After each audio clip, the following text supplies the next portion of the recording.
Hello guys, what's up? Once again, Palaboy OFW. So, may balita ngayon from the Al Jazeera, Middle East News mga lodi. Sabi, some personnel advised to leave U.S. military base in Qatar. The report comes amid warnings from the U.S. that it could intervene in protests currently taking place in Iran, di ba? May mga protesta ngayon laban sa government ng Iran. No? So, parang pumapasok dito yung US, protektahan yung citizen ng Iran. No? Ang sabi ng Al Jazeera, the United States is withdrawing some personnel from its bases in the Middle East.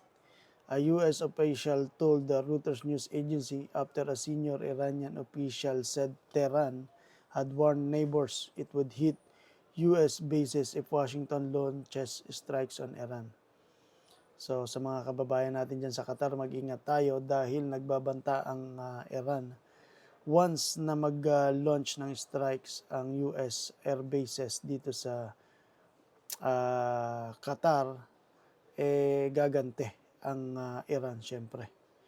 As Iran's leadership battles wide-scale anti-government protest, Tehran is seeking to deter US President Donald Trump's repeated threats to intervene on behalf of the protesters. Yun kasi gustong protektahan ni Trump protesters sa Iran, no? Dahil magulo na ang Iran ngayon.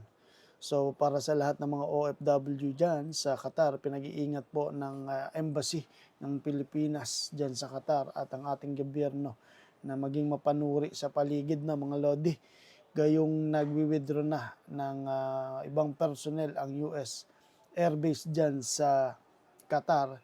So, hindi natin alam yung mga susunod na kaganapan. So, mag-ingat po tayo lahat ng mga OFW dyan sa Qatar. Sana matapos na tong kaguluhan na ito. At walang mangyaring magulo or malaking gulo. Sana ay maiwasan dyan.